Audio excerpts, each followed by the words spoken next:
ever seen that ever. I think that you had me live and didn't let me know I was on live. I think that's no. They just started doing that. And you've just started playing elevator music? Oh, you want to hear something else? You want to hear some hip hop? No. Well, I'm just trying to make it. Let's give it a couple of minutes for people to come in. Let's do hip hop. I'm pretty sure it's the middle of the night there anyway. It's 1 o'clock in New York, midnight here, 11 in Colorado. I can't hear you. Yeah, I can't hear you. Okay, we'll get rid of that. It's 50 seconds, so be people coming in. You look pretty amazing. Nice dress. Where'd you get it? Don't be a dick. I'm not.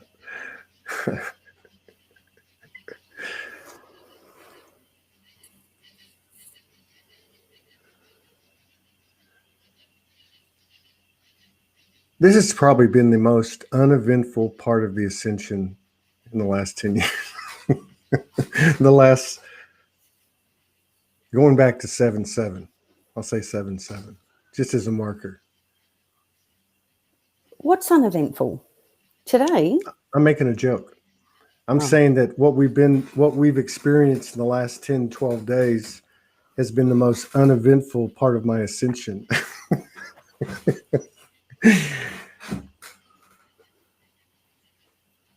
See, I told you were glowing. Jean says you're glowing.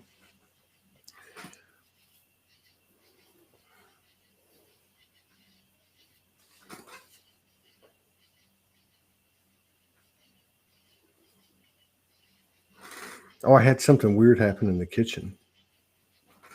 After we talked, I was in the kitchen. What was the first thing? I felt, it's like I was washing dishes, and I saw you and felt you behind me, like standing in that doorway where the refrigerator is. Like if you were looking at, okay. And I went, did I just feel that? And, it kind of like shocked me. And then on the back of my shirt was like somebody just brushed their hand across my back. It was pretty trippy.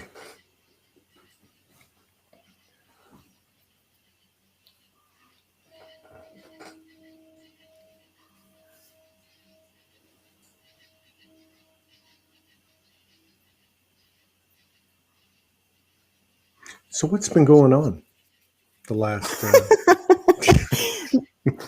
what's been going on the last 10 days? Oh my God.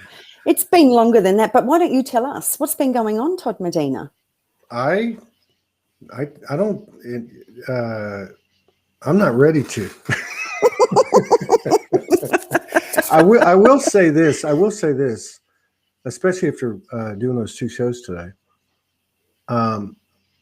One thing that was really prominent was those 5 things that we came into at, around the same time. Like we were telling each other after this period that we're talking about.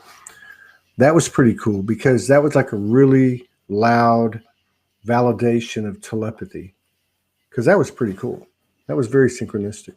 But yeah, you go ahead. You lead this thing off, not me. Oh, I just lost you.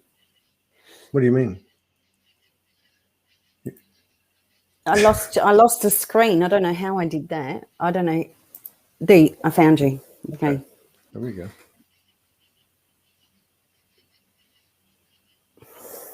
It's 1:11 a.m. New York City. Gosh. Yeah, and today is it feels like the calm before the storm. God, another storm? Well, that's what my body was telling me earlier tonight. And I guess I was realizing for the first time that I could actually be confident what I was feeling because there was less noise in my field, which obviously was generated by the producer of the program. More like the director. The producer might be the illusion.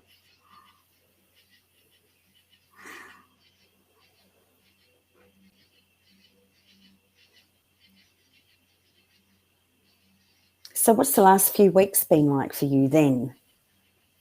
The last few weeks? I would just go back to the 7th. Because I can't even remember anything before that. It was like another bomb went off. Like the one that went off in March. It's like this bomb goes off and there's this stillness, right? So 7th was like that. And we may have had one in between that time, but I don't know. I'm just not talking about anybody, but and you could feel it like now, but it's not the same thing because you're more aware. But I think the first thing was I felt there was static in the field, which I'm sure was everywhere, like something was about to blow. And then I felt us disconnect totally. And like I knew it. Like my human was going, "Hey, what does this mean? What are you talking about?" And it was about a 2.5 day ordeal. And it was okay. I mean, it was a constant, deeper understanding and all the other energy. And so it was just like, but I don't know. For me, it was like, what, probably 5 or 6 days, just even deeper into yourself. You know, I did some shows that was very, very difficult. I did not really enjoy that, but I was okay with it. And that's about it. And then everything kind of came back together, and those were the points, or some of the points of the mutual telepathy, like the things that we experienced like 3 nights ago separately. Okay, so enough about me.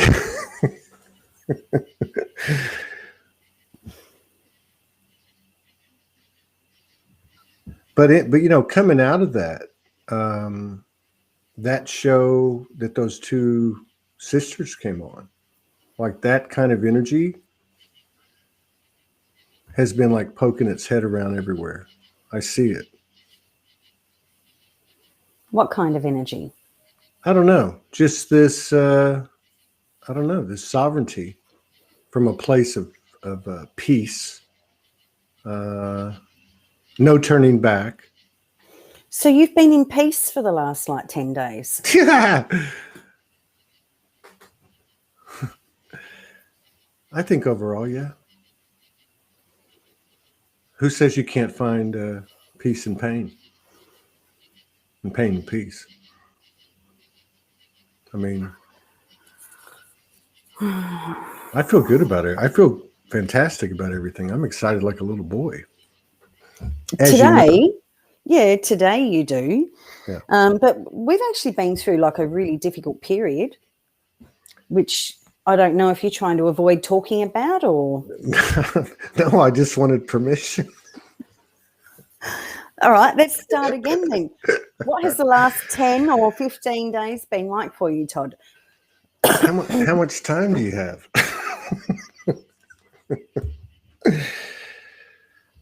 I'd have to go jump back into the stream, which I can do. It would be like channeling. It'd be like channeling, because it was so many things. It was what I love. It was the brutal honesty of the soul. But in terms of like the human aspect, like starting there, I mean, like what a challenge. Everything I've been through many times, take everything away. But when that came in on the 7th, it was so distinct and unarguable. I went, whoa, what is real? And then, of course, there was just a little bit of the humans trying to, like, I might have sent you a message, but it wasn't long. We just went, right? And so, I don't know, there was a lot of things that came up, a lot of things. And it went far beyond our relationship and you and the energy of, let's say, divine union. I actually had about a 2.5 or 3 day period where I laid down with all these consciousnesses, all these parts of me. And I didn't relive the scenes. I just felt the energy. And it was like this dark mother goddess path of like, we're going to find your soul. You think you found your soul? We're going to find your soul right now. And there was some vomiting and other things. Okay. You're right. All right. So we, through our relationship over the last, 5.5 years, have been pushed to areas where we've been asked to let go of each other. And most of it was okay because we were usually together, laying next to each other, hand in hand, and we just had to do it like through that communication or whatever. But this one was the loudest, where we actually came to a place on the 7th of July where we actually thought we've got to let go of each other. Like this is potentially done and dusted. That was huge. And for me, it had been building for, I think, about 4 or 5 weeks. And I think you only got it on the 7th and went through it all in one day, maybe. But we could both feel this relationship coming to an end. And for me, it brought up a lot of fear. Todd hasn't said it brought up a lot of fear, but I'm aware of it. And I think this is the stuff that people talk about, in twin flame communities, which we're not a part of anyway, but where they talk about that chaser runner program. We've actually had to stay together, be together, whether we're together or not. We've actually had to face it together, and both, like the higher self has said, are you prepared to let the other one go? And we've both admitted numerous times that we've had to say yes. This was the biggest of that. Do you agree? Oh, you don't have to, but just by a little bit. Like this much. Of course. It was, you're talking about, in my opinion, you're talking about a period, and I can't even tell you the time frame, but 7th forward that I told you this. It was the biggest thing that's ever happened to me. And it's still happening. I can't explain it. But yes, that was the biggest surrender ever. And I think what happened in the moment that, one did and then the other did as well, and that unified field was met, then we both took a leap into something bigger and greater ever since. And I think we're still actually integrating that at the moment. I mean, it's just been ridiculous for the last 3 days after we hit that. Todd's cleaning. He's making his own really healthy food. Cleaning the house. And I don't know what that's from. I started juicing when I got back from Soulogy Fest, but I'm looking at myself going, what the hell are you doing? But I'm just going with it. I don't know.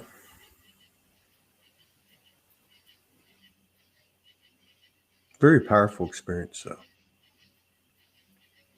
And the week after,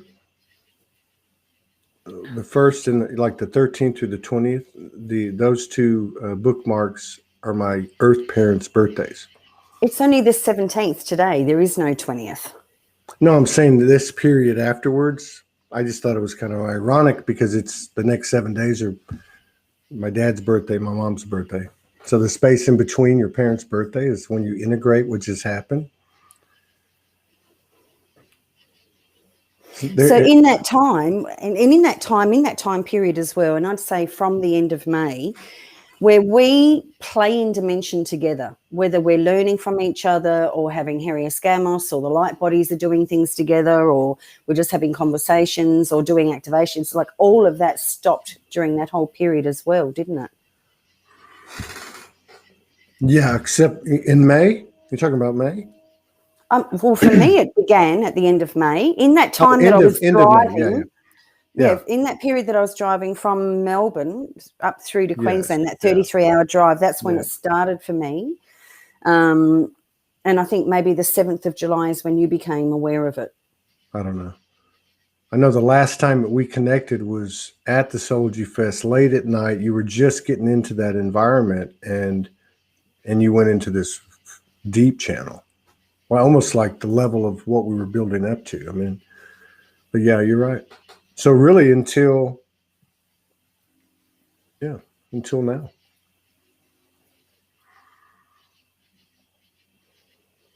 So I think we had the breakthrough, 3 days ago?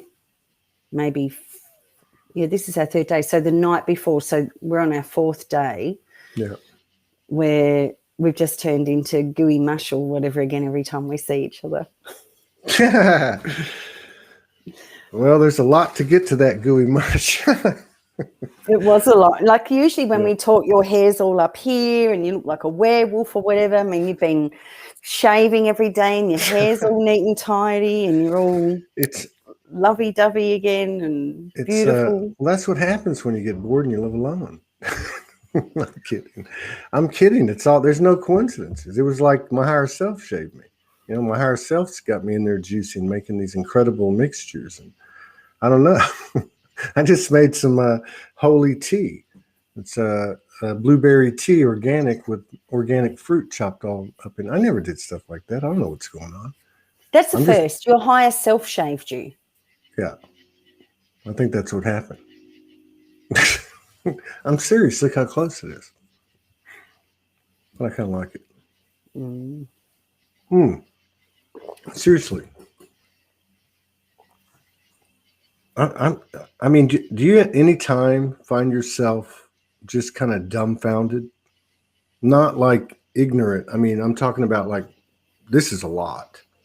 Like, this is not like out of fear, but like, wow. There's a lot happening. There's a lot changing with everything, with me, so on. I mean, I'm just almost like in awe. And the idea that it's going to get better and better. Yeah. That's why I'm like a little kid jumping up and down.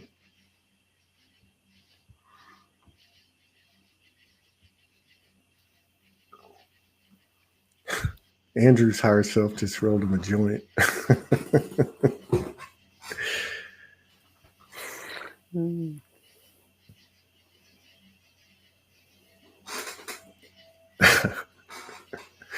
Ryan's higher self said, don't bogart that joint. It's pretty funny.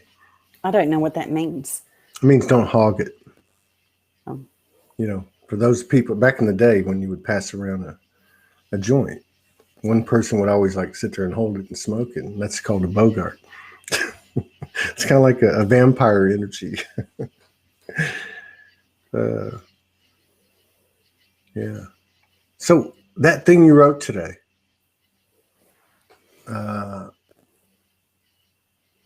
at the end of it, because that one was,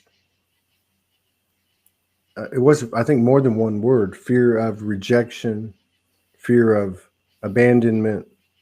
I don't know if there was one term you used to encompass them all, but at the end you said maybe we're stepping into fear of love. Yeah. That's almost like something you can't really think about until you get to a point where it's clear enough to think about it. Because you know what I mean? Because there's so many legs on that spider of what has been a contorted, distorted love, right? I mean, how can you fix the whole thing when there's all these other things? But that would be cool. I don't know. I mean, I really don't know. And I think that came from that activation that we did yesterday that I did in the morning, and I knew from doing it that I got part of it wrong. So I contacted you and said, can we redo this again? And you were proxy for it, which meant that you did it as well. But from there it came that, if we've got fear of abandonment, fear of rejection in place, then the polar opposite to that must be, fear of abandonment is fear of loss of love. So the polar opposite has to be fear of love. And I haven't read a book for many, many years, but I do remember in my 20 years of reading constantly seeing this, the greatest things we're afraid of are, one, our own power, and two, we're fear of love. So I go, wow, have we really hit that point now? And, you and I aren't the only ones that have been through this. Well, you're aware of it from the 7th of July, but for me, I've been aware of it from since the end of May, the stuff that was still distorted, that was still operating within relationships, for all that needed to drop away. And then, you know, the most obvious thing is, well, what's the opposite of that? You know, do I have fear of love? Do I have fear of receiving love in its absolute purity? I just did a meditation before, and I heard to be in no resistance to the distortion allows the distortion to become love too. Mm. So, you know, when somebody comes at you with, you know, with love, and they've got all these agendas or manipulations or programs or control or manipulation or anything, and we resist it, what would happen if we just stood there and didn't resist it and saw it for what it really was? This is a person trying to share their real love through distorted programs. And if you let go of the distorted programs, can you just receive the unconditional love? Hmm. That's powerful when you got that meditation. It's like in that polarity, or that, you know, that 0 point fashion, it's like what you want, you resist. Even though the energy feels like it's manipulation, or it feels like it's this or that, you're resisting it, but it's still love. You know what I mean? So it's weird because you're actually resisting what you want, but it just doesn't look that way. Yeah, you don't recognize their language of love, I guess is one way to put it. You don't recognize what it's coming towards you. If somebody's offering you, I want to pay for all of this, and they're buying all your groceries, and they're just, you know, a complete stranger, you can go into, what do you want? What are you doing all this for? What do you want? But what if you just let go of all of that and stood there and didn't go into resistance and accepted it from a place of purity, not from overtaking or taking advantage of or any agenda, but just accepted and thanked that person for their language of love that was coming towards you, I think is what I'm talking about. Yeah, or at So, least you know, yeah, go ahead. For me to have some judgment or resistance to that suggests to me that I potentially have some fear of love. Or maybe it's just a human collective program or something. I don't know. Well, I mean, there's something to be said for these situations that are newer and newer and more and more different that we're finding ourselves in, because well, it's true, but but there's an emphasis and a de-emphasis on how we act. It's like these questions of, I don't have to say anything back. I don't have to do anything, right? I mean, it puts you in like you and others have said before, like, what do you say and what do you don't say? I didn't laugh at what you were saying. I was just laughing at one of the images that I got of love. So I don't know what it is about you, and I don't think it's just you. I think it's men. My son does it too. He likes to frighten me. Mm-hmm. And when I scream, you know, he gets a huge kick and giggles or whatever. Like you'll strip off and your hairs all look like Einstein and you're completely naked and you'll run into the bedroom thinking that you're going to get a response of love, and I scream or hide under the covers or even run. I think that's you think that's really funny. But, I mean, that's obviously your projection of love, and it didn't quite match mine. That's what I was laughing at. But I guarantee it was love. Yes, and it was a love of great. It was a love of great wisdom that had enough wisdom to. The last thing on its mind was to think that it was actually going to work in the fashion that you thought it was going. That I was intending.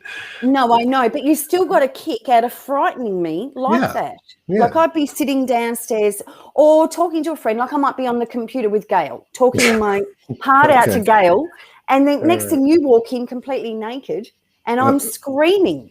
Now for you, that was love. For me, I had resistance to that. But if you really look at it from a new perspective, it was love anyway. See? You trying to scare me, looking like an absolute maniac coming into my space, was your version of love. And I didn't need to be in resistance to that. And I didn't need to so apologize to my friends for scaring them either. So the moral of the story is, if you want to become more lovable, run into the room buck naked with your hair all wild.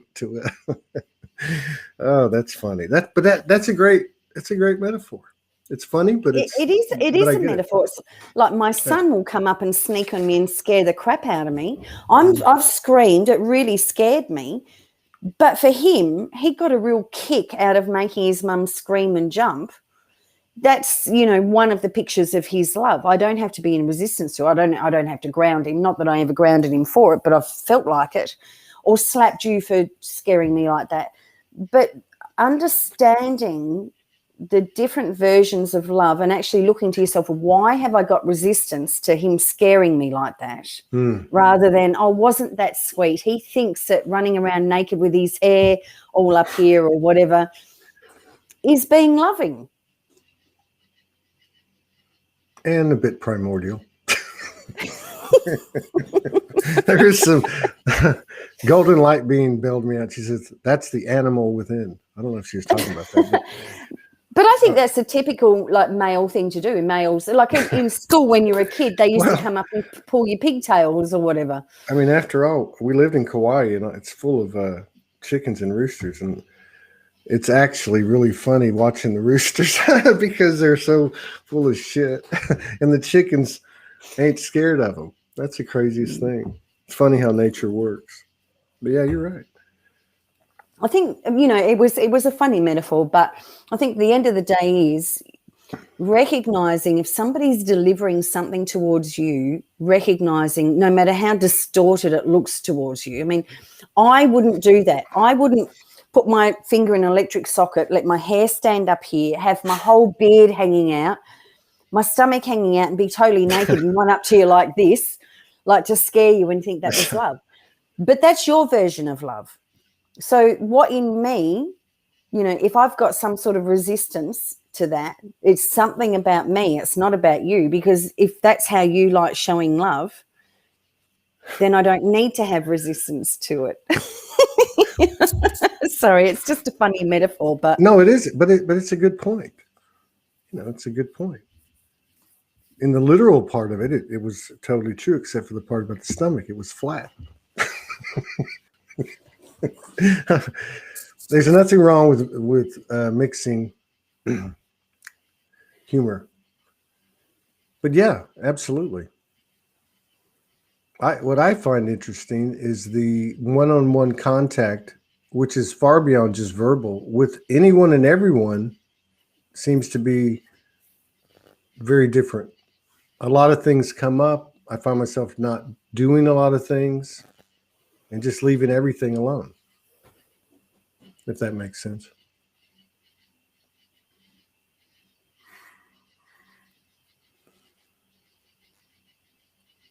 Oh, Elizabeth Ann from Harvey Bay. Have you met her? Yeah, I'm trying to get her on. Right on. I thought she'd be a wonderful interview with you. Right on. She does poetry. Cool. Nice poetry too, Todd. I'm all into that.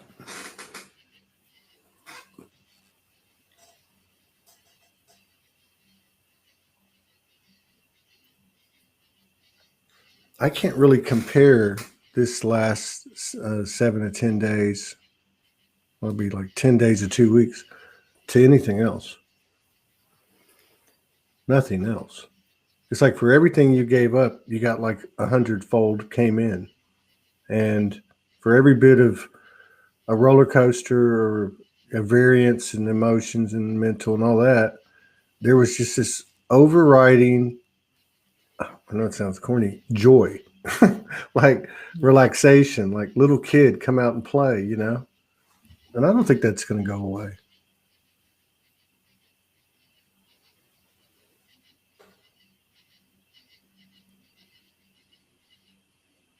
Oh my God. What does that mean? What?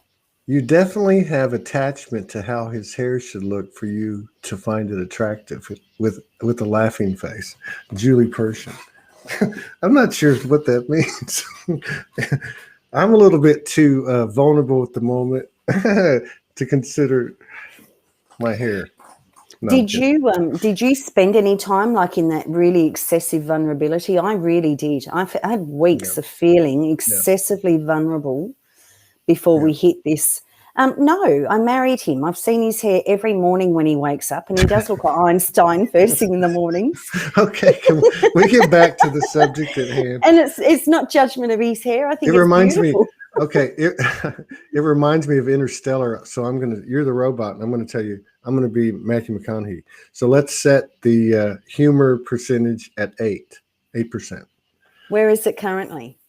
It sounds like it's about 50%. No, I'm kidding. No, because this is important. It's a good point. Continue. I've forgotten where I was at. I was just about to say I forgot to. I started to say and you said I forgot. Yeah. See, this is what I'm talking about. This playful thing. God, what were you talking about? I don't remember. Oh, vulnerability. Oh, you were asking about. Yeah. I was saying I had this period of feeling excessively vulnerable. And I know now that I wasn't alone. You know, I get a lot of messages, and it seemed to be like a common theme for so many at that time, females. But then when you just said, you know, you're feeling very vulnerable at the moment, was that because we were talking about your hair and your dance? I don't know what it's called, like the dance, you know, that peacocks do, the male peacocks do to the female. I think that was your version of all the feathers coming up, like your hair up here, everything like flapping about. What do they call that dance? I don't know. But you just said that you feeling very vulnerable at the moment. Have you felt like that before, or that's just currently? Well, I was making no. I think there's a certain, for me, through this period, you know, this whatever this was, it's 2 weeks, and then during the period you feel very raw, you know, and tender at times, and then you come out of it, and it's nice, and it's kind of a breath exhalation. But you still feel a little bit tender. And I was actually making a joke, but yeah, I still have a program running worried about my hair. So that's really what that is. And it's on to the next one now.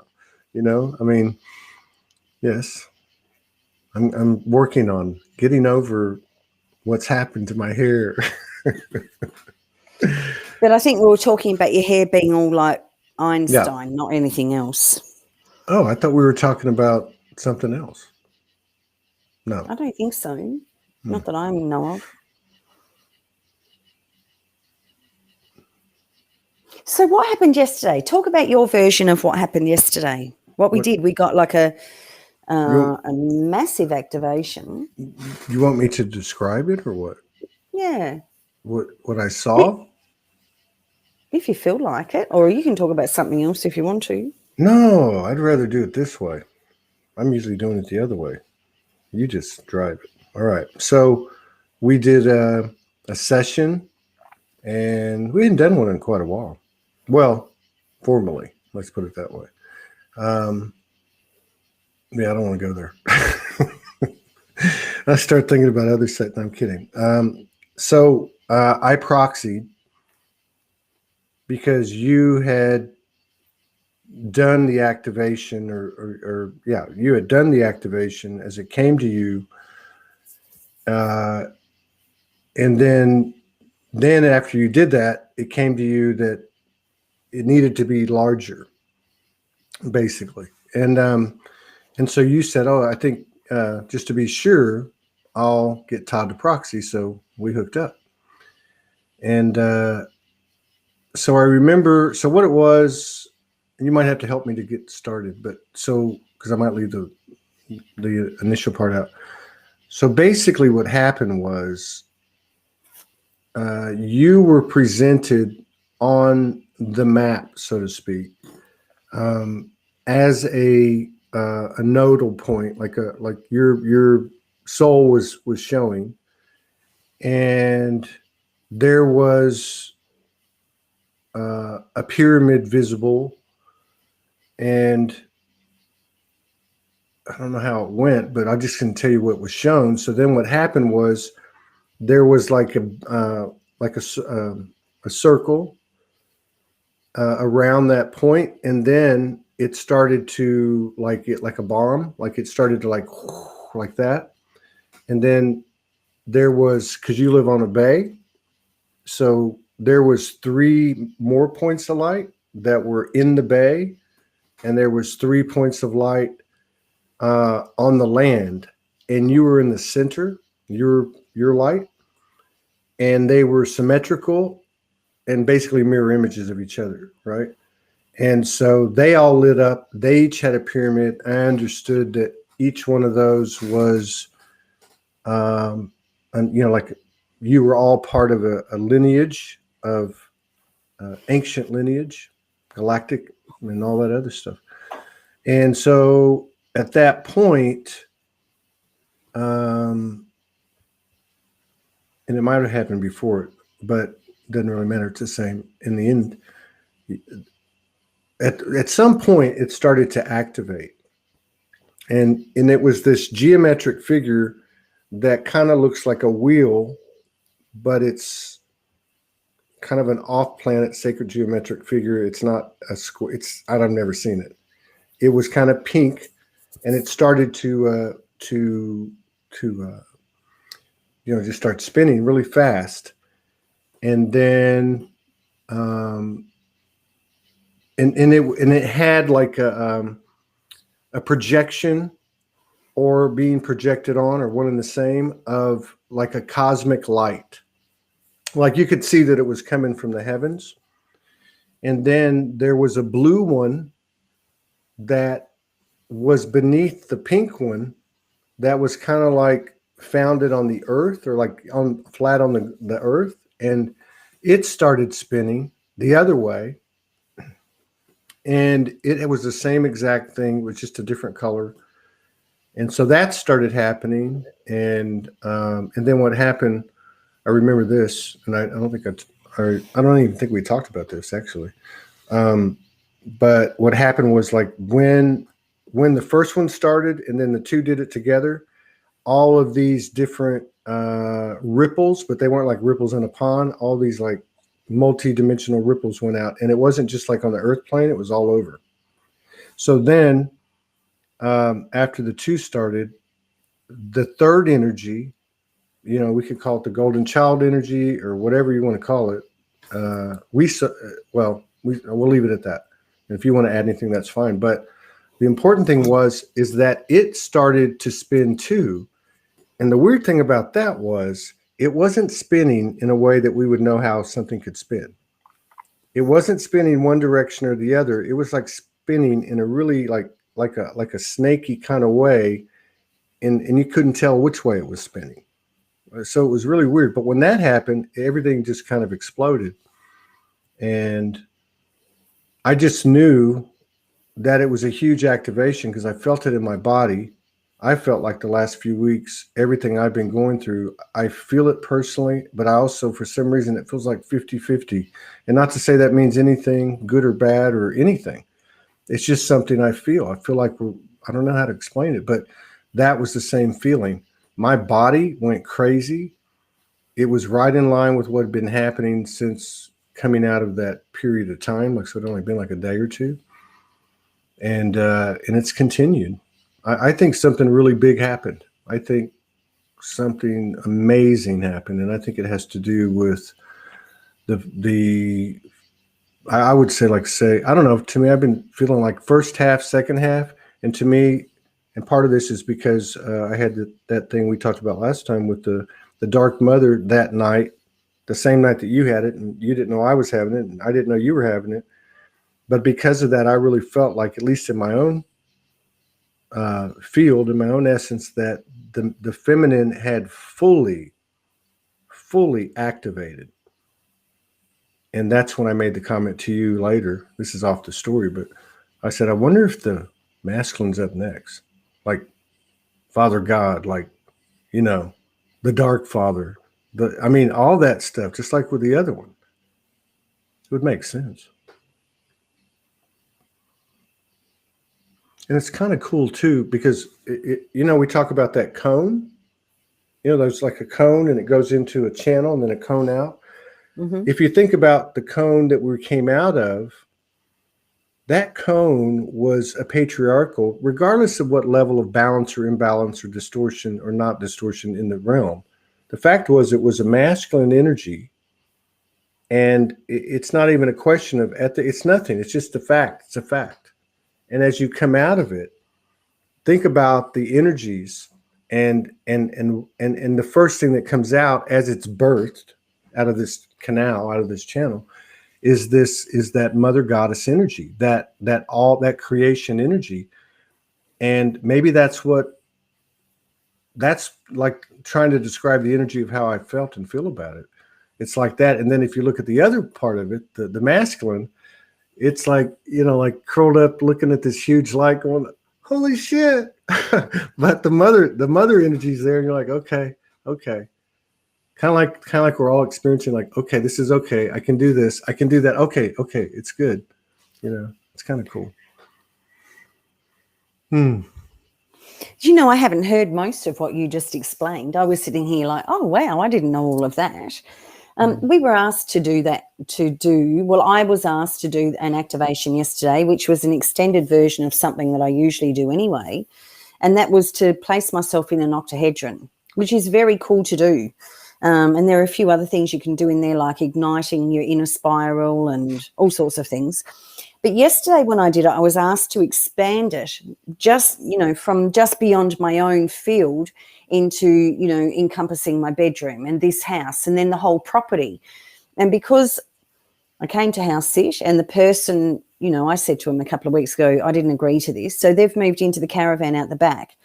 So when I was asked to expand that, my octahedron across the whole property, I actually stopped before the caravan. And I knew when I finished, even though I thought at the time, well, this is good. And when I finished, I knew, no, I've done something wrong here. It doesn't feel right. I came up against one of my own walls or my own judgments or resistance or attachment or whatever you want to call it. So I contacted you and I said, I've just done an activation, but I feel like I didn't quite get it right. Would you proxy? So we can, there's this interesting thing that happens as a proxy. When you've got another conscious person who's doing something for you, they're also doing it for themselves. So you agreed to do that. And so you ignited my whole octahedron again and at the same time ignited yours. And we've done this numerous times, but this time you spread it out, and through the guidance that you were listening to, it had to be spread out from the front of this property to the back of the property. And then you said it actually needs to be bigger. It needs to go out across the whole of Hervey Bay. And it was a huge experience, a massive experience. I mean, anything that a proxy does for you in a session, you can feel in your body. So I was feeling what was happening. And I think that's about 24 hours ago, basically now, because we did it pretty late, didn't we? You've been beside yourself with all of this energy and all this stuff happening. So have I. I mean, and we don't even know what that was yet. And my experience is when you do something energetically, it can take up to 48 hours. It used to take, 2 to 5 days, and now it's really basically down to 48 hours when an energetic shift happens, that it takes that up to 48 hours for the human mind to catch up with what we've done.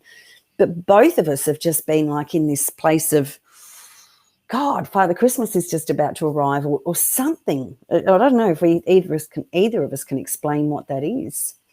But we know that whatever it was that we did was massive. And, when you set up my octahedron to bypass the boundaries of this home and the property and then to actually go across Hervey Bay or whatever, then the thing that happened after that is that yours presented equal as mine, and then a third one turned up, which we understood to be Soulogy, and then they all showed you or us that they needed to merge as one as well. So there was this 3 octahedrons that somehow merged as one octahedron.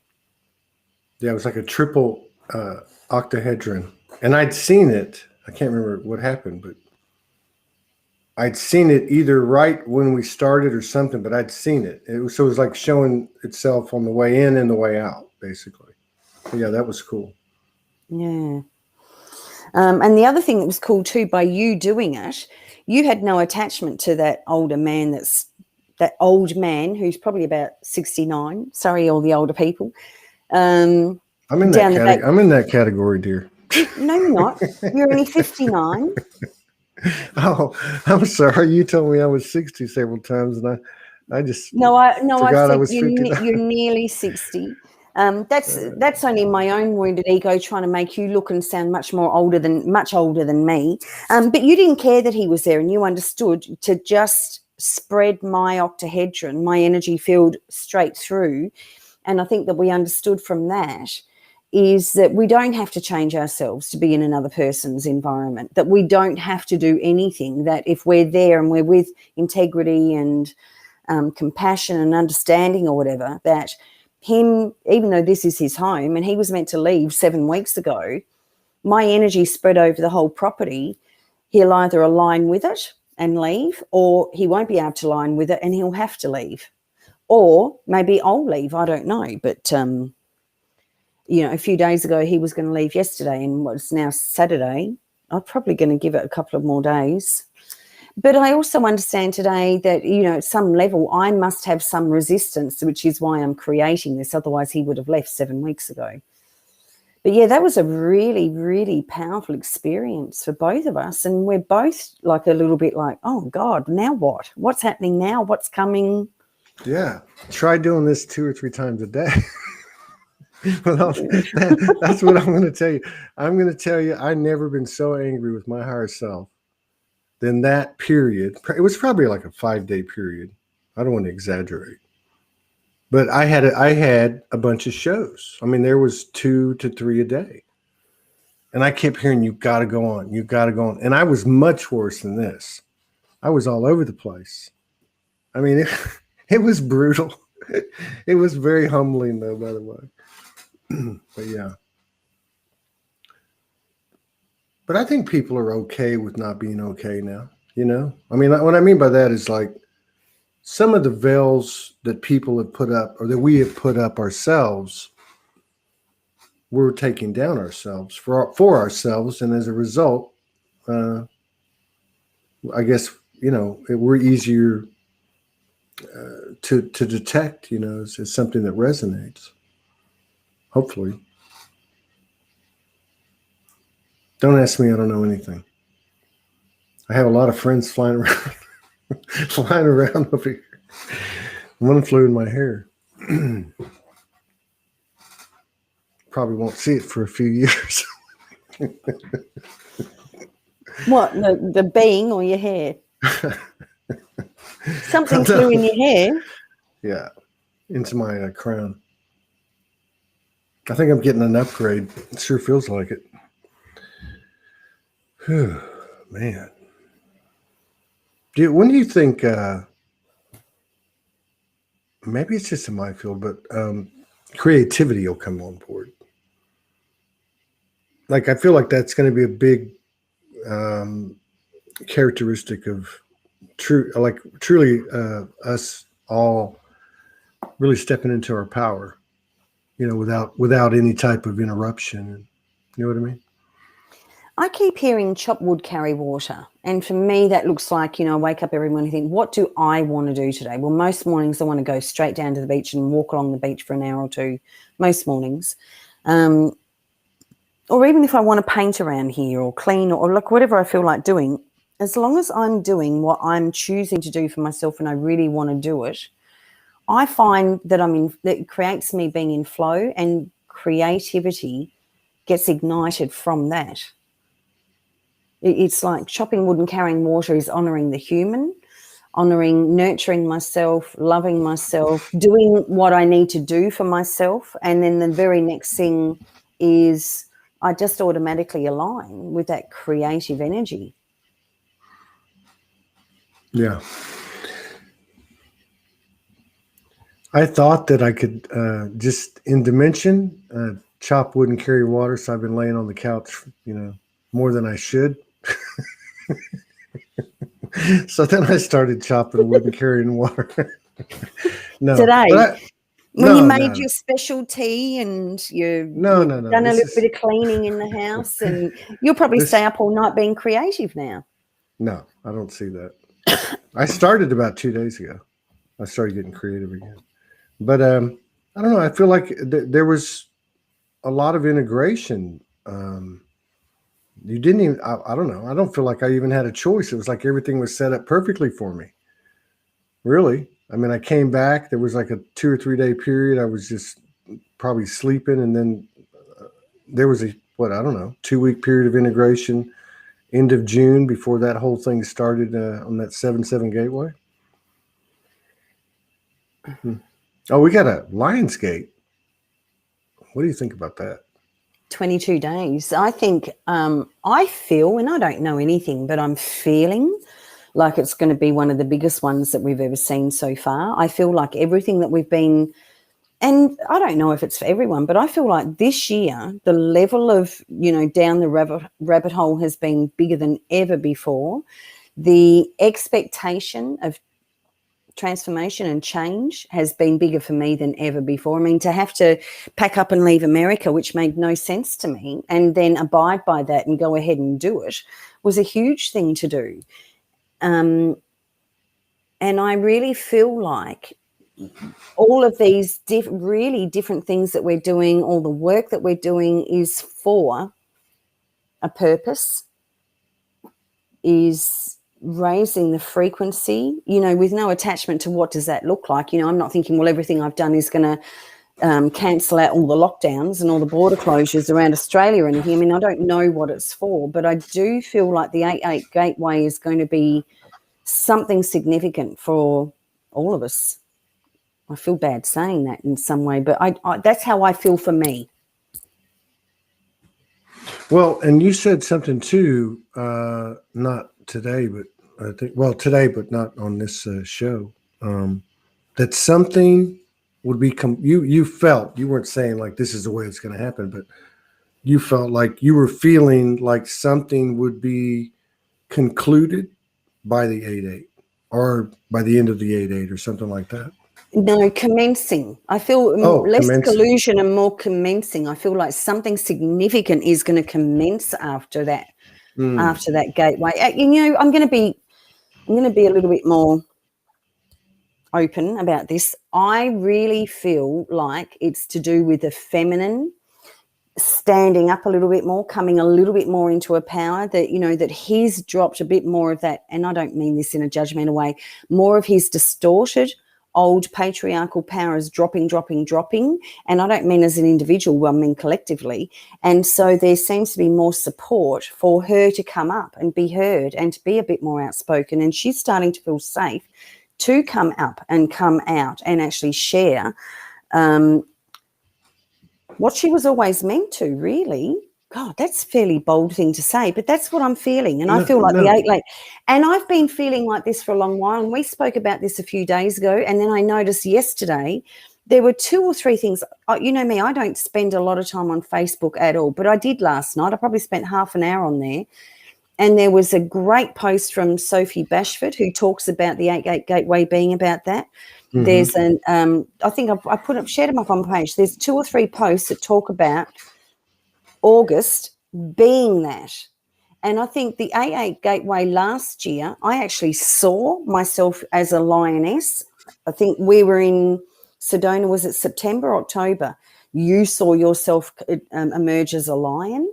Mm-hmm. I remember that. I don't know, and I don't even know if I'm right, but I'm feeling that in the next few months, whether it's 8-8 or 9-9 or 10-10 or 11-11, whenever it is, that it's going to be the feminine coming out. And, the tricky part about this is, as she does that, so does he. Mm-hmm.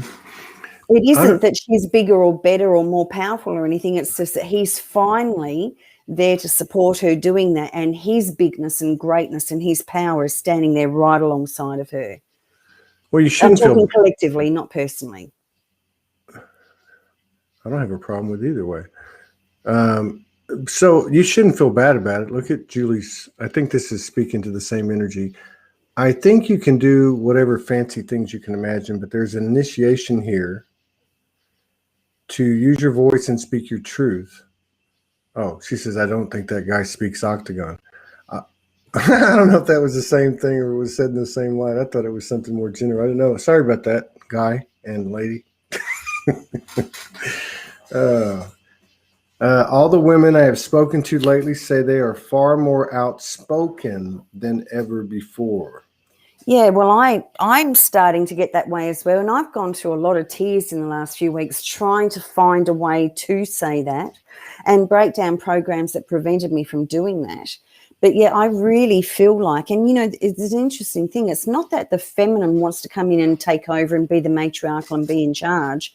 It's actually her finding her place next to his most powerful state, which is, both of them in balance.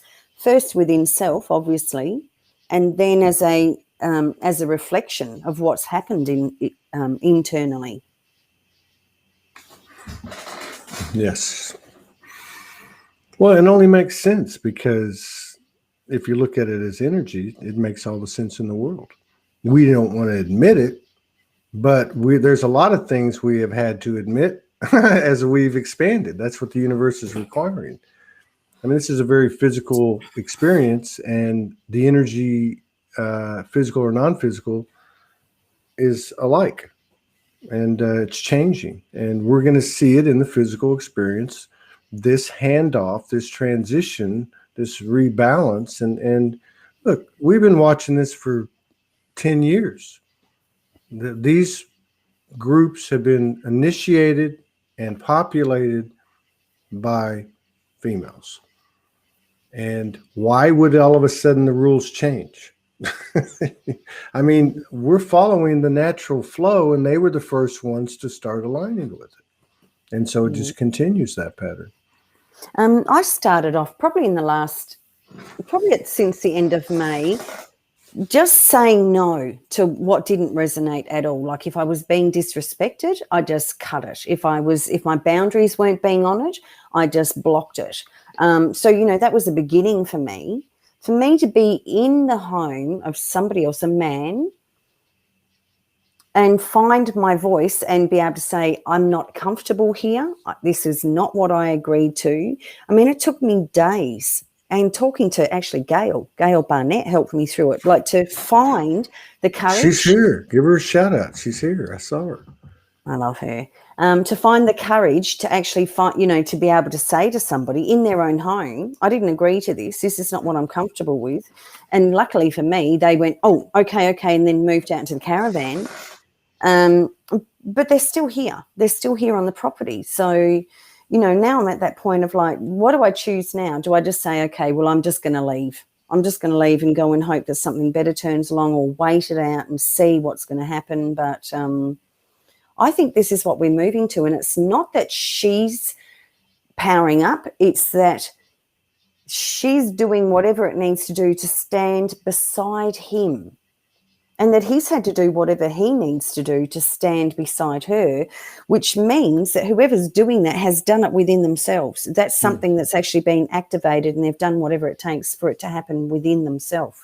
So I guess, it's me honouring my own masculine energy and how and when to use that in a state of balance, or you honouring, that you're a man, but you've also got this feminine side, and honouring that in a state of balance as well. And then us being able to find a way, well, how does that work in our relationship? Now, why are you smiling so much? Which doesn't include, I'm not going to start tizzing my hair up here and stripping off naked and running out to you, doing all of this to try to scare you. Well, what did you do? I was looking away. Were you shaking? You were shimmying. I missed it. I'm going to have to go back and look at that. What was the 59-minute mark? Okay. Yeah. Well, that's true too. And even that post you put up earlier today. I mean, even like right now, you're speaking to the work of everyone. What you're describing, and rightfully so, and like again, we've been watching this. Is how it looks and how it happens. But, it's that's something I hadn't really seen. You gave me a meme or something today, and I think one of those two posts talked about what I'm trying to get to, which is I don't know, like a more collective acceptance happening at all levels to include the genders, right? I mean, I don't know. There's just you can feel the presence, and it's not the masculine. That's how I would say it. You can feel what is superseding everything, be it matrix or not. You know, whatever you want to design it. Mm. Yeah, well, it's going to be an interesting few weeks, that's for sure. And I guess all I can do and all we can do, I guess, is just, keep focused on ourselves, looking at ourselves. Don't worry about what everyone else is doing. Just keep looking at yourself. Yeah. And this is, this is like the time where, I don't know, for me anyway, like expanding the connection with the higher self, other aspects, seems to be like at least presenting itself. Like that, what happened 3 or 4 nights ago, there was aspects that I hadn't really connected with in a long time. There's something happening. There's almost like you're mixing the content of a stick of dynamite, and you're just mixing it all up, and everything's coming in your wounded aspects that you're picking back up. I don't know. It just feels very, very powerful. And I really feel like what I witnessed in that session and what I feel, it was like it put words to it or images to it. Your words today, to me, verbalized it. And that's why I keep feeling like it's first half's over. The second half's not going to look anything like the first half because that first gear started turning. I'm getting that feeling in my stomach again. How come you're Todd Medina and I'm Morgan Lee and Todd Medina? Well, because the last time you changed the name on that was the last time we did a show here, and we used your computer. We use your computer. I've never known how to change a name on anything like this. Just go to here. I'll change it for you. Hang on. Wait a minute.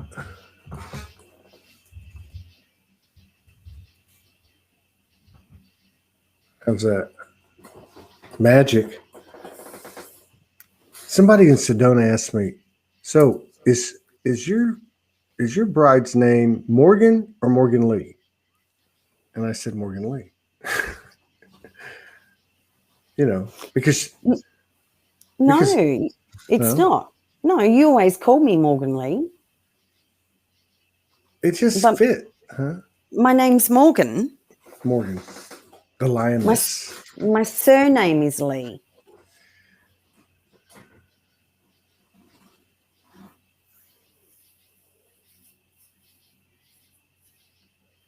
Like my son is Jordan Lee. I don't call him Jordan Lee. You always call me Morgan Lee.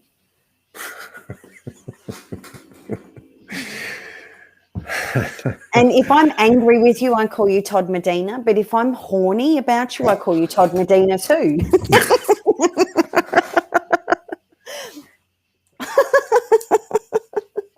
Oh, thank God I only had a little sip of my coffee. Went right into my lungs. Oh my God. Yeah. That was you. That was me. Energy's moving. I can't handle much more. All right. Well, let's go. It's been lovely talking to you. Oh, you're ready to go. You just said you. No, I'm not ready to go. You can't take anymore. No, that's just an expression. Lee in Hebrew is to me. Morgan to me. Oh, Morgan is frisky. Oh.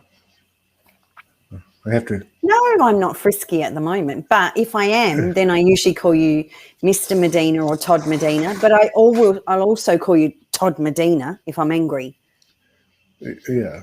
If you've been an arsehole, then I'll call you Todd Medina. Oh, I thought it was if you've been a Todd Medina, I'll call you asshole. I can do that too if you like. I just prefer to continue to work on my energetic field and expand. And all good things come from that domino.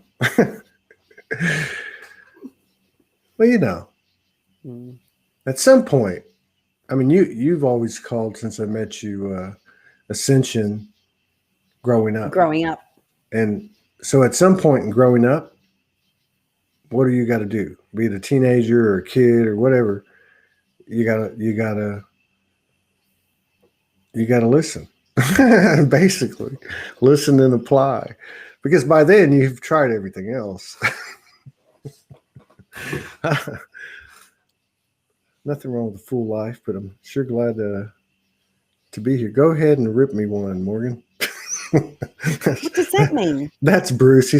He's making a joke. What? I'm not quite sure what that means. So well, he just means he's making a really funny joke, an intelligent joke. That's all.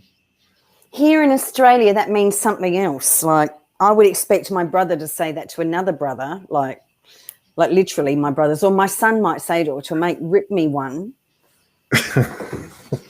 It's like, and then if somebody says that to you do a fluffy. Okay. I think rip me one means do a fluffy. I don't know what it means in America, but. Oh, God. That's funny. Rip me one, Todd Medina. Okay. This is out of control. No, I'm trying to find out what rip me one means. Well, that's what and then he put let it rip, and then somebody put farting, then somebody put a fluffy, then somebody Gil says, I know what you mean, leave the room quick. So it's out of control. That's what I meant. I wasn't talking about you, I was talking about everybody else. Yeah. Well, I guess the next few weeks will be interesting. You've got, who have you got on this week? You've got Grace Solaris and Ryan, who are in Denmark, Ryan Hill, who are in Denmark together on Monday. I think have you got Neil Devaney tomorrow? No, he's next Saturday. That's what it says. Is he tomorrow? Oh, no, it is next Saturday. So thank God. Tomorrow's going to be zombie day. All right, and then Monday you've got Grace Solaris and Ryan together in Denmark, and that's all I can remember of the week so far. Susan Bornstein, she's cool. Sally Claridge, Melina Ferguson, Neil Devaney, and I have some surprises. And, of course, we'll be coming on for our regular show.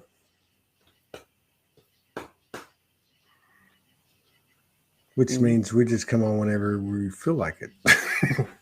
There's no schedule. I think that's going to apply to everybody. Well, yeah. To the degree it can, I'm sure it will. But that's a bit hard for you to. Fluffy. Ryan laughed at a fluffy. That's what girls do. Fluffies, and boys are disgusting. No, boys do other things. Okay, so Sophie actually got it right. She's like, I thought it meant rip a new asshole. So it is an expression like in Texas, here in the States. It's like, yeah, you kind of like, but he was saying it as a joke. Do you, do you and Morgan have plans to travel around Australia? Has that already been done? No, it hasn't been done. It will be done, and many other things will be done. No or I'll doubt. be doing it by myself. No, you won't.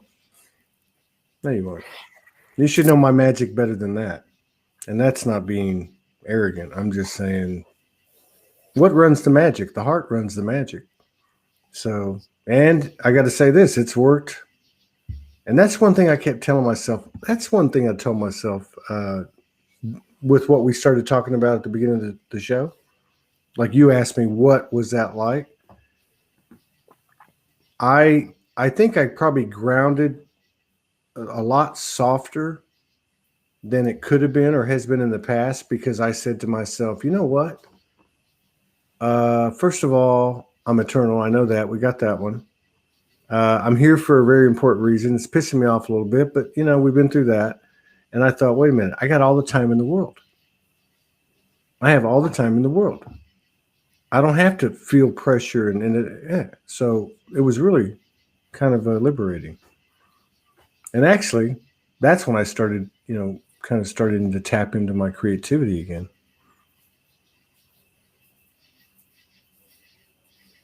Perth on top of the list, Morgan. Adelaide from Sophie. Sophie. Yeah, well, I started in Adelaide, and Adelaide's just got nothing there at the moment at all. I had no choice but to leave. But anyway, we'll see what happens. I think Yvonne's going to be up here next month, August. That'd be cool. Wouldn't that be cool if y'all did a show together, sitting by each other? That's cool. If you like that sort of thing, I guess. Yeah. Yeah, I mean that's a really cool transmission when we've been involved with stuff like that. That's what the hell. I told you. Did you see it? You didn't see it? Okay, I'm telling you, they're all over the place over here. I told you I hadn't been out back in my forest back here, and I stepped out. It was the night that we compared notes. So was it 2 nights after the whole? I think the whole thing with the Dark Mother, and we had the similar experience. So I walked out after we talked. I walked out the front door, and there's a hill going down to the forest. And I don't know what happened. I just got locked in again. So we are reacquainting ourselves, and we're going to put some magic together over here. Very cool. Is there anything you want to do or say or anything you want to share? What about you? You like to do stuff like that. Is there anything you'd like to do or share or sing or dance or any of your stuff that you like to do?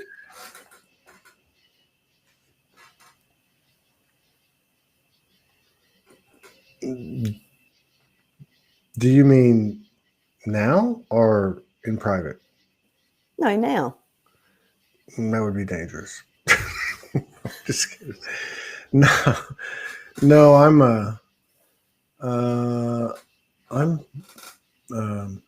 good. I'm good. I don't even know. I feel that you mentioned that vulnerable thing. I feel like I'm about to learn something, and it feels similar to the time period we just talked about, and even other in the past, right? And I feel like I'm not preparing for it, but I know it's coming. So if I go radio silent for a couple of days, but that's a good thing. I kept seeing fire, fire, fire all summer. And then I think it was yesterday I was thinking, I was like, I'm tired of running from the fire. I am fire. I'm going to just integrate with the fire, just like I did during that period with all these icky parts of what were icky parts of me that became me. It was, you know what I mean? So I think this coming out of this summer is going to be pretty cool.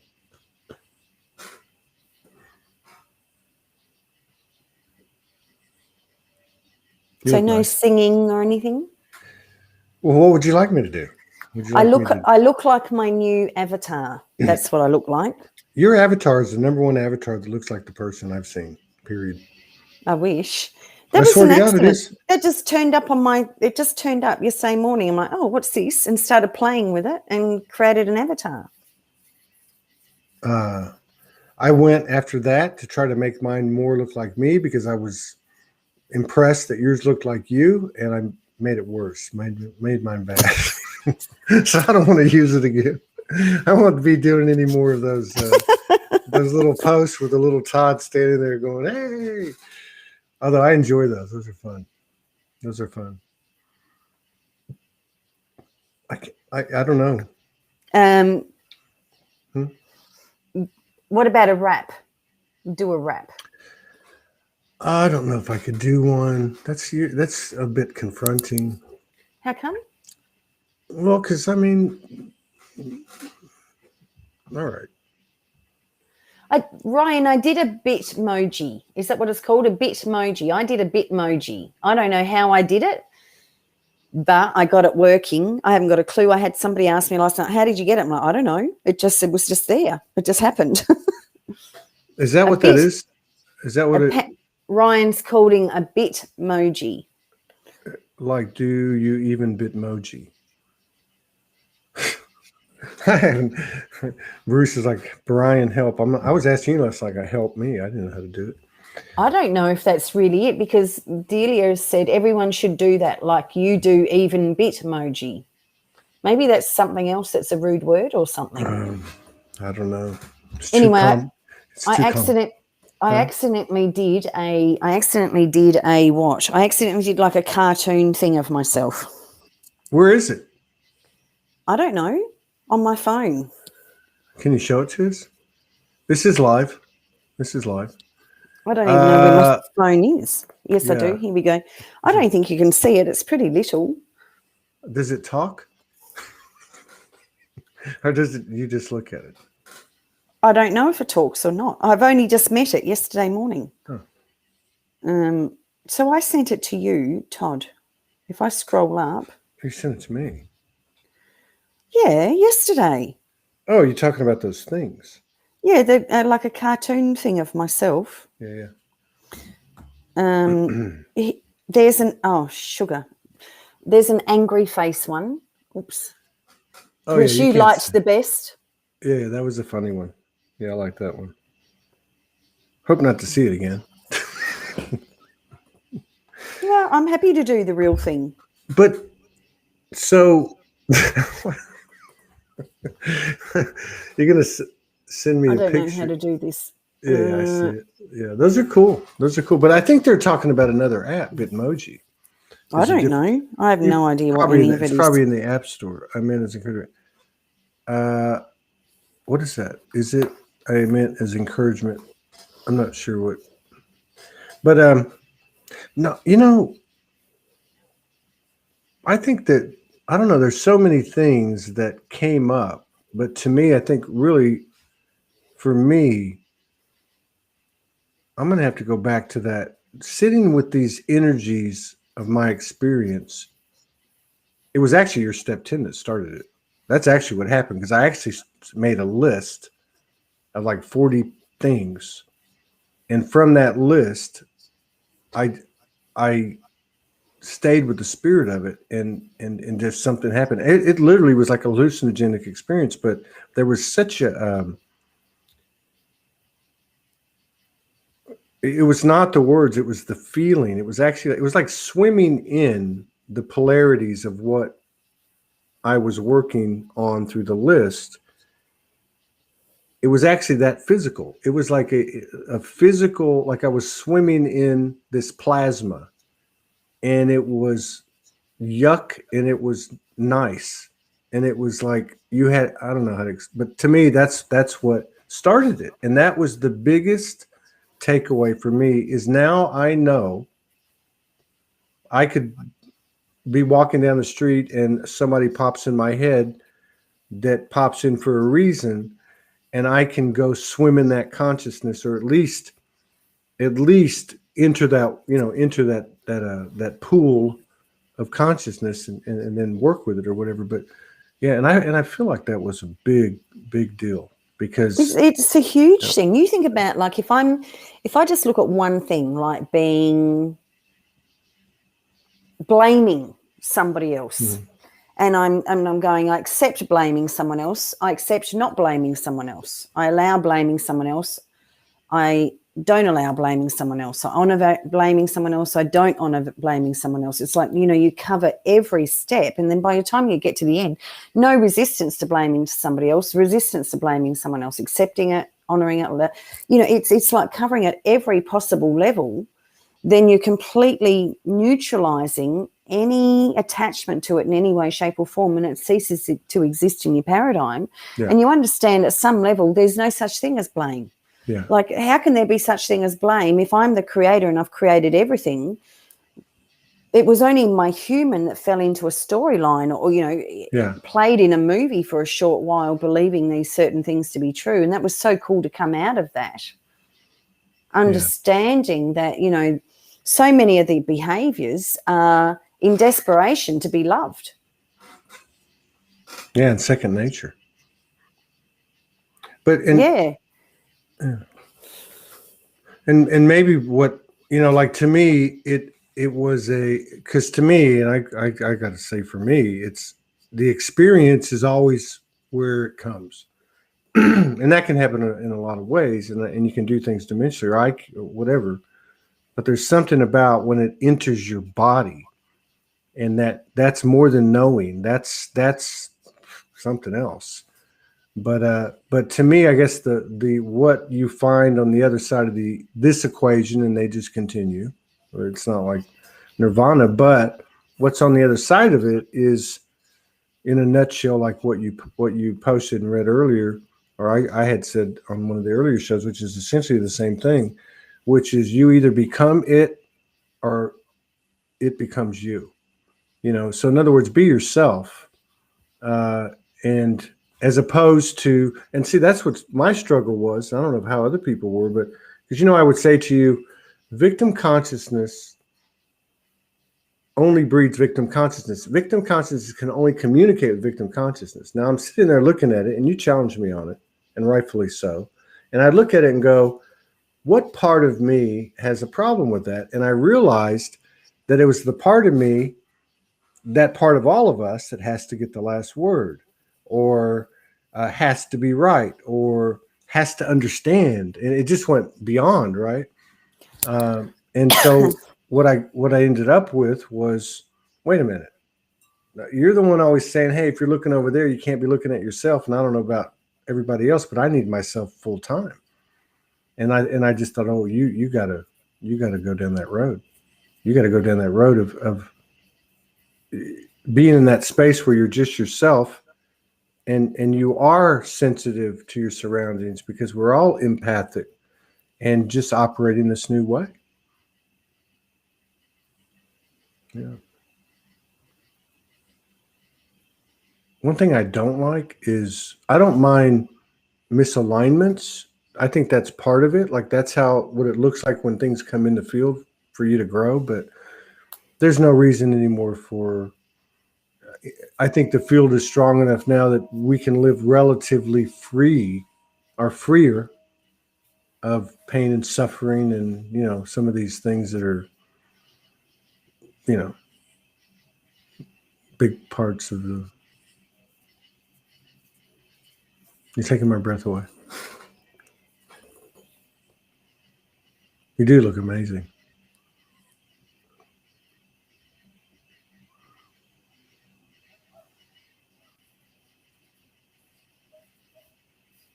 It's nice to be in alignment again. It's been a tricky few weeks to get back to this place, which is just beautiful. Yeah. Well, I checked out all the other timelines, and I highly prefer this one. Some of them were pretty rough. Some of them only lived about a week. I went down to Beale Street in Memphis and got into some old habits, and I lasted about 5 days. God, you didn't happen to find one where we could be together? I found a bunch. And actually, I'm just making fun, but no, and that's another thing. That's another thing. So that when something comes in and it enters your whole body, that's something, I don't know what the word is for it. Then, like in the example of what we both experienced unbeknownst to the other person, I mean, I guess what happened was, it happened to you. I felt it. That's what happened. Then I had to accept it, which was separation or surrendering of that again, right?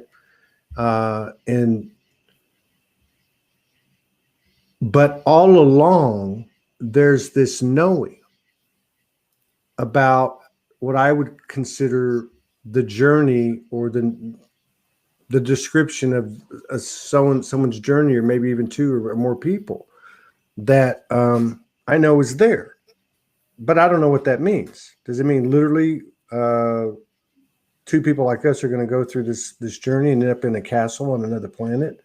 You know, I don't know what it means, but energetically, there's just this whole thing that you just know. But you can surrender to that knowing, I guess, is be the best way to explain it.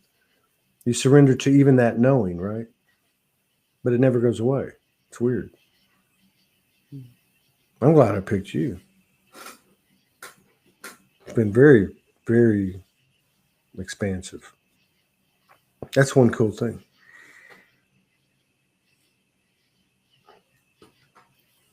I'm glad you picked me too. Mm-hmm. In fact, I'm pretty sure that you stalked me for about 6 months before you let me know. But yeah, I'm glad you picked me.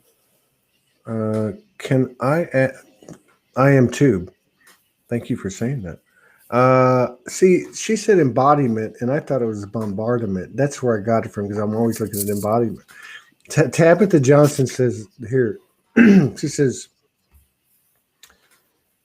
can I ask, do y'all have really intense like moments that you have to disconnect from one another a bit? Yes, that's what we've been talking about. Well, yes, absolutely. This was bigger. This was more like a gateway or something. I don't know, but I mean, but it's still the same thing, right, Morgan? I mean, we do that. Yeah, yes, absolutely. And I think that, I spoke at the very beginning about a lot of the twin flame communities talk about it, being a chaser runner paradigm. But that chaser runner thing is like the human version of there's meant to be a disconnection. There's meant to be a disconnection because we're actually meant to be individuals. We're not meant to be joined at the hip with the other person. We're meant to maintain our own individuality, our own oneness, our own state of being, and then walk alongside of somebody else when you choose to. And I think I said to Todd from the very beginning, before I even married him, I'm always going to be free. If I need to go off and do something, I need to be able to do that. It's not about you. It's what I need to do. But yes, there are absolutely periods where we need to disconnect. It's so intense. And the gifts that come from us, going our separate ways, whether it's for a few hours or a few days or even a few weeks at worst, is where we realign with the self, and then we find that we come back together even stronger, with more clarity and more love and more commitment and more everything, really. And sexier. Have you been doing something I don't know about? What are you talking about? No. What do you mean sexier? It's just, I'm putting my, no, this is important. We're not meant to be codependent and joined at the hip and feel like we can't survive without the other person, or that, we can't be whole and complete alone. And there's something really powerful we both did this last shift in our own aloneness. And in the moment that we aligned with the exact same frequency, boom, we were straight back together again. But, he didn't need a nagging wife saying, do this, do that, you have to do this, you have to change, you have to be like that. And I didn't need a husband demanding that of me either. But we both came to the exact same frequency naturally, alone, which is very self-empowering. And then we naturally, walk alongside of each other again. So, I think these periods of seemingly real disconnection are imperative. Yeah, from the old set of lenses. But look, Tabitha Johnson says, and this is important. It's very important. There's been enough, distortion of, we'll just call it any type of connection or union. But she says, since last November, the intensity has gotten so extreme, we literally had to totally disconnect, or we would project horribly on one another, as shadows showed. And I think that's important because of a couple of reasons. One,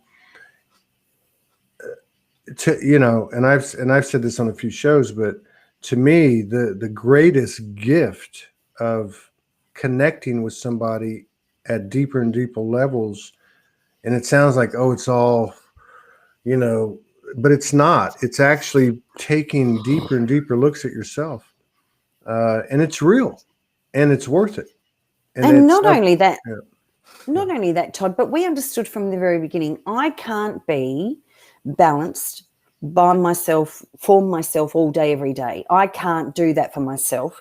How can I possibly expect my partner to? And therefore, how can I possibly expect the relationship to? You know, I say to people that I work with, if you can, make sure that you've got separate bedrooms. By all means, be together, but have separate bedrooms, because there's nothing worse than sleeping next to somebody who it seems like you're angry with them and you're trying to pretend everything's okay. You're better off to be in your own space. Then you can hear yourself. You can feel your own energy. There is no space there to be blaming and projecting on anyone else. So your own space is very, very important, in my opinion. Yeah.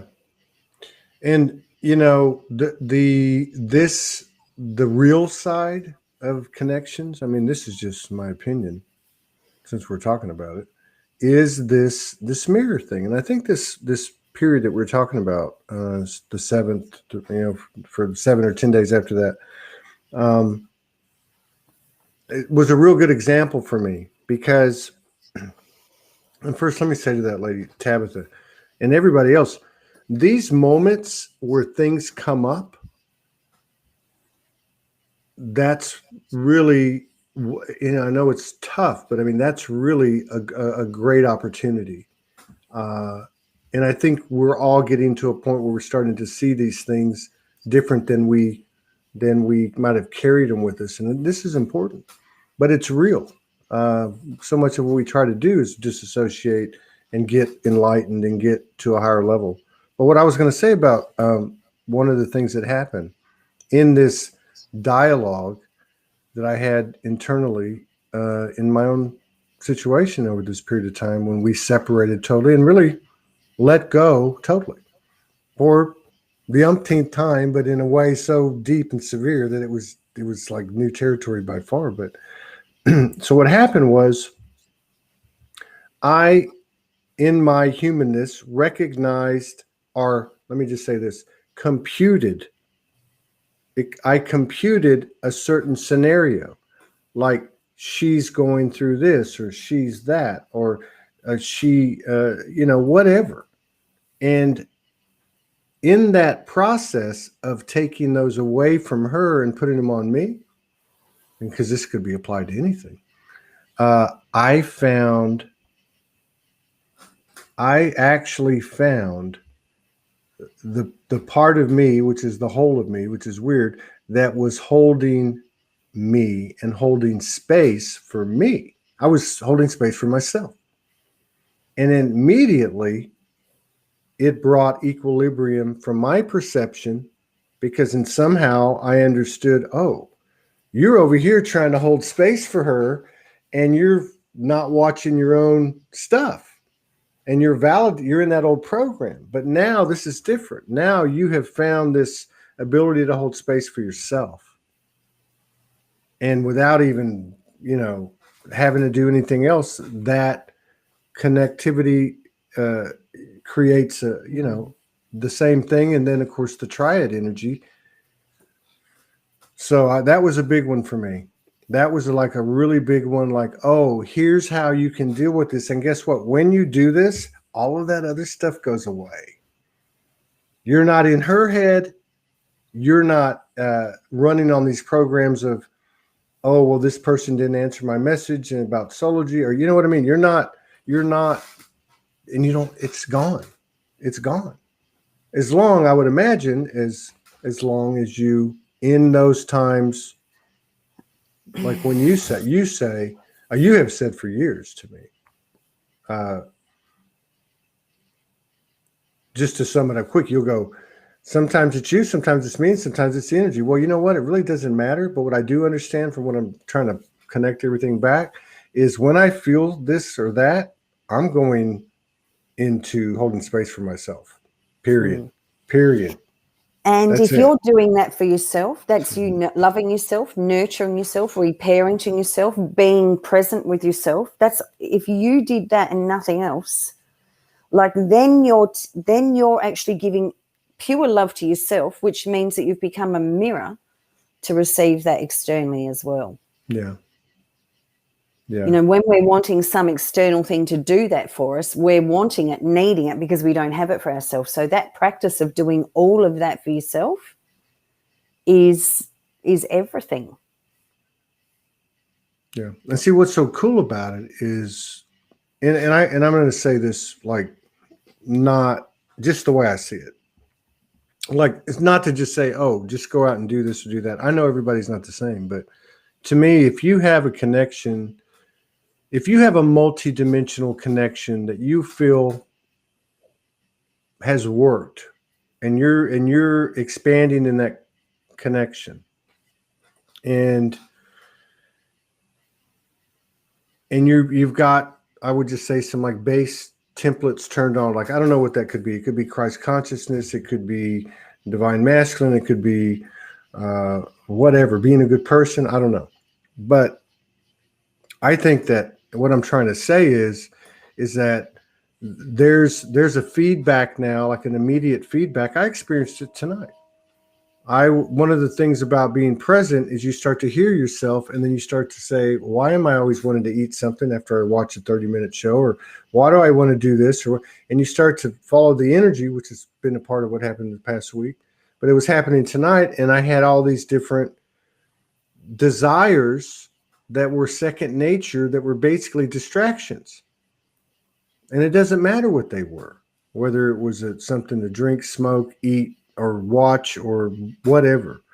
The point was, I consciously was in that kitchen, and I went, this is just a program that puts something in your mouth or in your body. How many programs have you integrated and brought neutralization to? And we all can name a list miles and miles long. And I thought, okay, I'm going to make this commitment to myself right now, and I'm going to get the fruit out and the vegetables. I'm going to make some juice. And so I drank the juice, and then all of a sudden it was like somebody put a firecracker up my, and I just started cleaning. My point is there's like an immediate return. I'm feeling it. But it doesn't happen unless you choose yourself. And this is just a little example of one guy lives in Mount, or wherever we are, Van Buren, Arkansas, in his kitchen, that to me is really beyond embodiment. It's actually the fusion of the physical and the non-physical. You're listening and you're applying, which takes the body, which is the final piece. Mm-hmm. And you being 100% responsible for yourself, your own energetic field, you knowing that I can look after myself, I can clean my own kitchen, I can choose to juice myself, I can choose not to smoke, whatever it is. It's a magnificent picture of self-empowerment. Yeah. Well, growing up. Yeah. And here's the thing too, like I've will be the first to say, I've struggled with not like to nth degree. I did do some stuff back in the day that got the best of me. Addiction is no joke. But like what I'm describing today is today. It was a little bit more difficult the day before that is, you know what I mean? But what happened today that I noticed, there was no judgment. There was no fight. I wanted to go have a beer. I'll be honest with you. And there was no judgment. I thought, oh, wow. Instead of running from that, let me think about this. Wow, I'd like to go get a quesadilla and a big pitcher of beer. That would taste so good. And then I went to the other side and I went, now, why would you do that? And why wouldn't you do that? And each one of these points was relevant. And then at the end of the day, and I went, okay, so here it all is. And then I looked at it, I thought, no, I think I'm going to try this. Why? Because I haven't tried it. And B, it seems to be in alignment with what's going on, because if I go do that, that's really just me distracting myself and making an excuse when I'm getting a bigger and bigger payoff by being present with myself. So it's like all this. Anyway. That is called chopping wood and carrying water. That's, it might look like I just juiced and I just cleaned the kitchen and I just thought about, do I want a beer or don't I want a beer? But that is actually chopping wood and carrying water. That's these actions that are supporting self-love and self-nurture.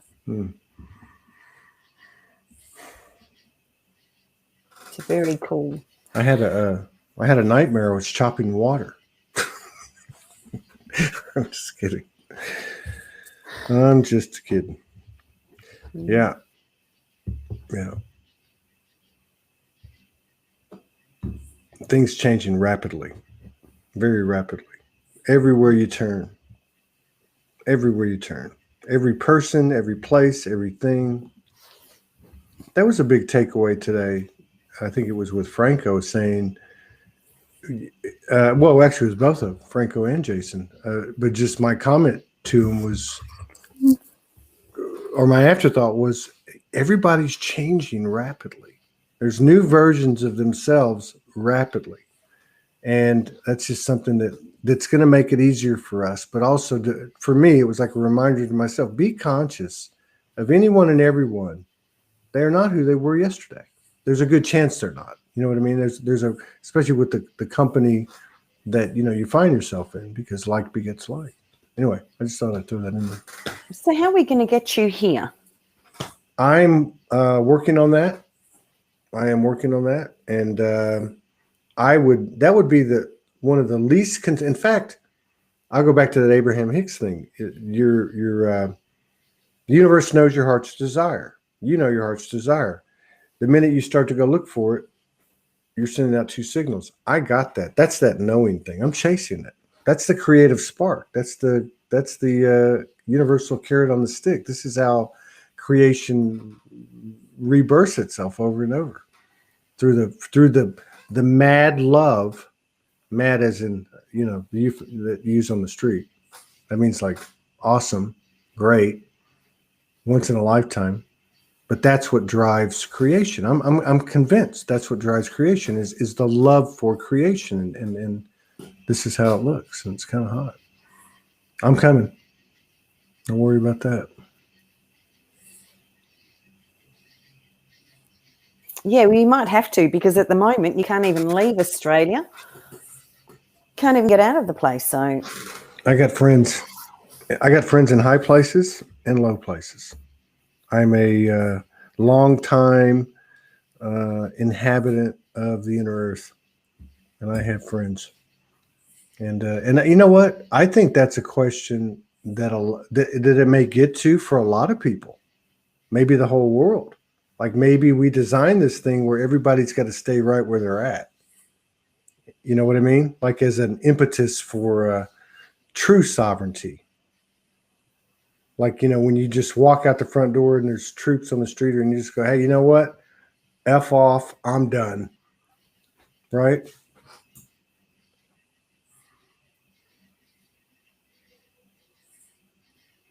If you think about that, I bet we've done that in our lives. I'm talking about all of us, more than we give ourselves credit. Just a different atmosphere.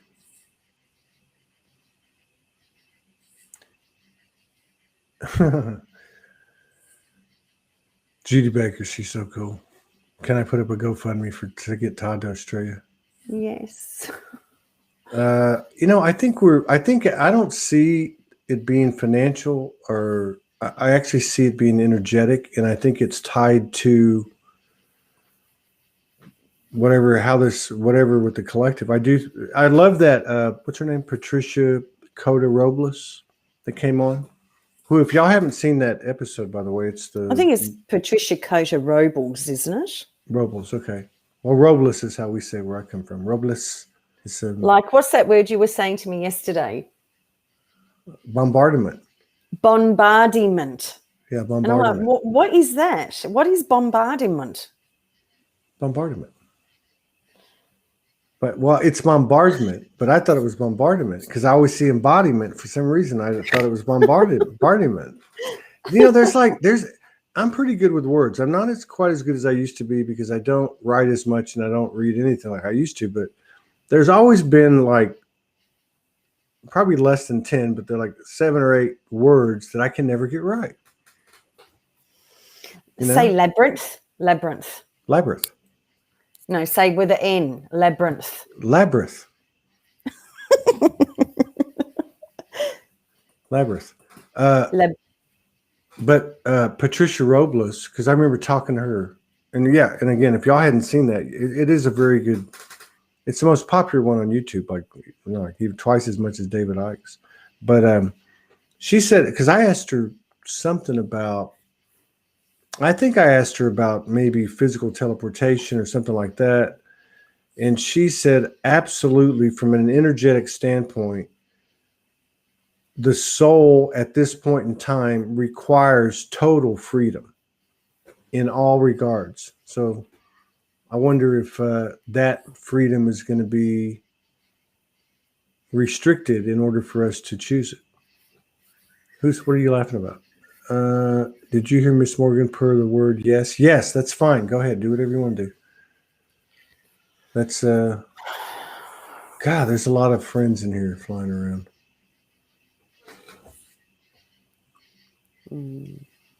I can't tell the difference, what's physical and what's not, because I left the window open. That's not good. Last time you did that, when you came back from Sedona, you had, 2 dead birds in a nest in your office. That was a very symbolic, major thing. That whole thing was very deep too. It was very, very deep. Yeah. Because you remember that bird was coming into the studio while I was doing shows. Like in the 5 days before I left. Yeah. And it was a mother, because she was building a nest, but I didn't know she built it that fast. And I looked, I couldn't find it. But anyway, yeah, that was pretty cool. To be honest with you, and this isn't a bad thing, because you start to realize, right, what we're talking about is you go where you want to go. You don't have to do anything that doesn't feel right. I have not. I got the tables and some things out of there, but I have not been able to go in that room. And now that I found the love seat that was getting moisture, now I'm going to take it out. I would imagine this weekend. Are the dead birds out of there? I'm telling you, it wasn't a physical thing. They basically disappeared, and nothing ate them. That's all I can say. I can show you what little evidence of them is left, and it happened like that. It wasn't like it took a while. It was like a day. But anyway, I don't know. There's just something about not stepping into a space until you're ready. Like I saw it when I found that the other day. I was like, okay, I'm going to go down, open up the garage, clear everything out, and pull it out, and just bring everything into an order, but not in a stressful way, and just in a when I'm ready kind of way. Work a little, go have a lemonade, come back, work a little bit more. Anyway. Well, somebody mentioned something about the distance, but there's never been, like, right, even with what came down March 9th, there's never been any question about our non-human missions and functions. It was, something's happening.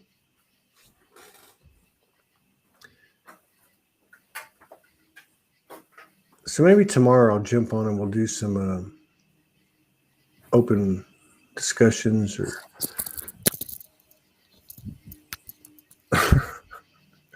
Bruce has such a way with words. He says bomb Barbie meant. That's it. Bombardment. If you follow his words, he's pretty funny. So yeah. You don't see them. Like if you go back and have a look after the show's finished, for comments, he's never on there. Well, because he's on YouTube. You have to go to YouTube and then you have to click it and push show live chat. I don't know how to do that. Yeah. So I made it through all the distractions that I was going to distract myself with. And that's cool. Because I'm not going to go to a Waffle House, I don't think. tonight. It's a thought because it is the weekend, and usually I do have one day on the weekend where I. What's the time there now? It's 1:56, and normally what happens is the new cook comes in, and he starts his shift at 2. So, because what's good about that is the old cook has to clean everything. So if he makes eggs on the grill at 2:00, that's when they're the freshest. You sound like you're planning to go. I can tell. No, I don't. You know what's crazy, and you know me because you live with me. I mean, I can't anymore. I can't. Imagine me going to Waffle House, and I can put down 3 eggs, 4 pieces of bacon, 2 pieces of rye toast, grits, and hash browns. And I haven't been in probably 3 weeks. I've been doing really good. But the last time I went, I ordered 1 egg, a tomato slice, and toast. And I didn't even eat it all. And I'm thinking, what the hell's going on with me? But, and a lot of people have talked about the body changes, but I'm just honoring it. I think you're aligning with my appetite. Where did I lose my glasses here? I think you're starting to eat more like. Yeah. You're starting to. I just saw Ryan's written the light on Morgan's wall 11:11. So they are. That's very cool. Yeah. Yeah, you can't make this stuff up. It's like that time Ryan and I jammed in that hotel room and there was a cross. You can't make that stuff up. That was an amazing night. The rest of the trip I could have done without.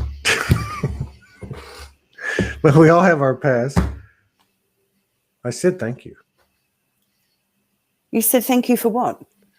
Thank you. For that, like from what I hear and understand from everybody is like you really played up on that trip with Ryan. He must be a very bad influence. No, I didn't. No. I think you did. No, we had one night that was in question, and it really wasn't what it was presented to be, and I think that's proved out, by the way. But but it was a. Yeah, I'm saying thank you because I heard rumors that you and Ryan really played up. In fact, I think I've seen videos of both of you really playing up as well. Yeah, but that was okay. That wasn't too bad. In fact, if I really remember this, you both rang me and woke me up so I could see how badly you were playing up. Oh yeah, on one occasion. That's right. Yeah, I forgot about that. I didn't. I did forget about that. Yeah. Well, but that was a big trip though. That was a very necessary trip. A lot like what you just went through not too long ago, where you got to go back in and touch everything. Like where you grew up, or where you've had many things happen, right? Oh, going back to Adelaide. Yeah, that's what that really was all about. Yeah, no, but I didn't do any of that. Well, that's because we're coming from a different perspective, and that's what happens when you. Yeah, I didn't do any of that. My most crazy thing was walking on the jetty at night, or jumping up and down with my hands up in a room, or like I wasn't doing the sort of stuff you were doing. Well, that was a few years ago too. That was 3 years ago.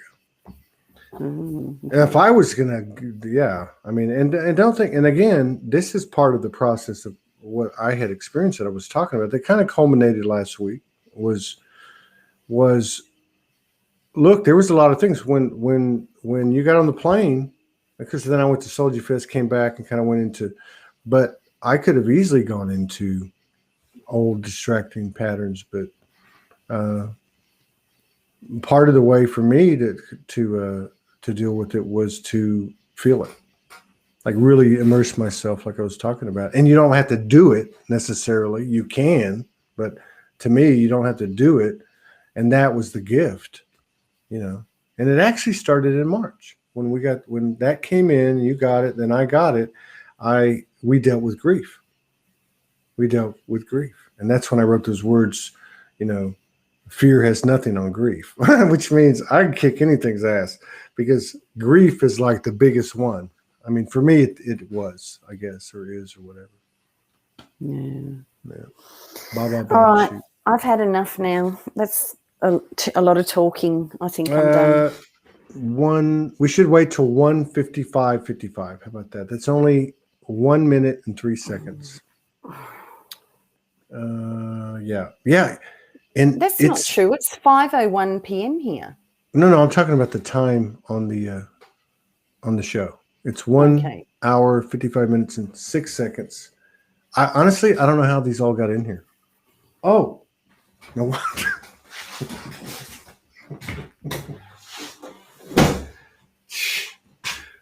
Good God. I didn't really, I thought I had closed it because that one doesn't have a screen. So there was some other things in here though, but now we have a mix of things. All right.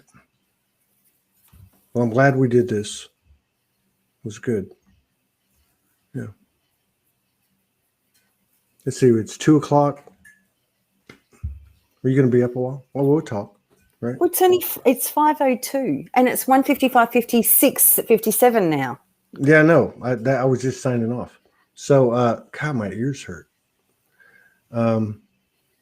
You stood the test, Morgan. Kiss on the cheek, both cheeks. Yeah, she did.